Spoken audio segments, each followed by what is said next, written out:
Budget पर बात करते हुए वित्त मंत्री निर्मला सीतारमण जी ने मेरे बयान को लेकर काफी कटाक्ष किया और ये भी कहा कि मैंने हाउस को मिसलीड करने की कोशिश करी।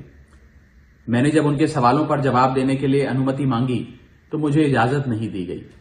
इसीलिए मैंने सोचा कि इस वीडियो के माध्यम से सीधा वित्त मंत्री जी से बात करूं और दूध का दूध पानी का पानी करने का प्रयास करूं। सबसे पहले तो मैंने अपने दिए गए भाषण में जो यूनियन बजट 2025-26 पर मैंने बात रखी उसमें कई मुद्दे उठाए थे, जैसे कि रेल यात्रियों से जुड़े संबंधी समस्याएं, जैसे कि मिडिल क्लास के फाइनेंशियल चैलेंजेस, जैसे कि डोनाल्ड ट्रंप एडमिनिस्ट्रेशन द्वारा लगाए जा रहे ड्यूटीज एंड टैरिफ्स और गिरते हुए रुपए की बात रखी।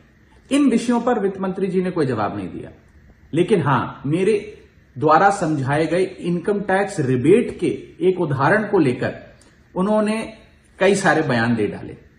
सबसे पहले तो मैं यह बताना चाहूंगा कि मैंने जो बात कही थी मैं आज भी उस पर पूरी तरीके से कायम हूं।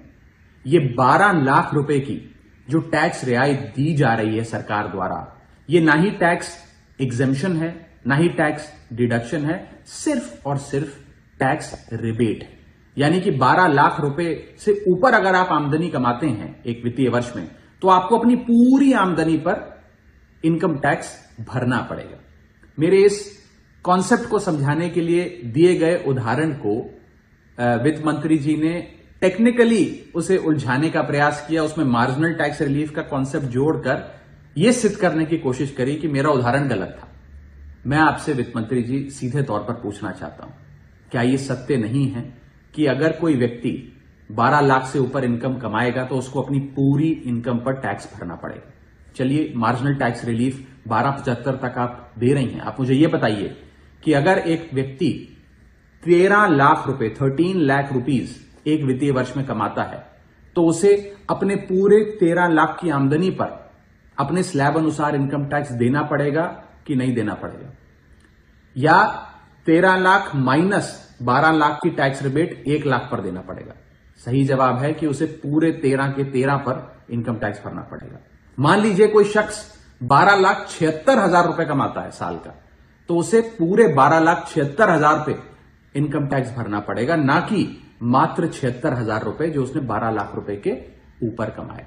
ये टैक्स रिबेट का कॉन्सेप्ट समझाने के लिए मैंने एक उदाहरण दिया था और मैं आज भी उस पर कायम हूं कि 12 लाख रुपए से यदि 1 रुपया भी आप फालतू कमाते हैं तो आपको अपनी पूरी इनकम पर इनकम टैक्स देना पड़ेगा। उसको मेरे उस बयान को लेकर वित्त मंत्री जी ने मुझ पर काफी व्यक्तिगत हमले भी किए, मेरे बारे में व्यक्तिगत टिप्पणियां करी। मैं बस इतना ही कहना चाहता हूं कि मेरे मन में माननीय वित्त मंत्री जी के लिए बहुत आदर और सत्कार है। वो अनुभव में, ओहदे में, उम्र में मुझसे बहुत बड़ी हैं।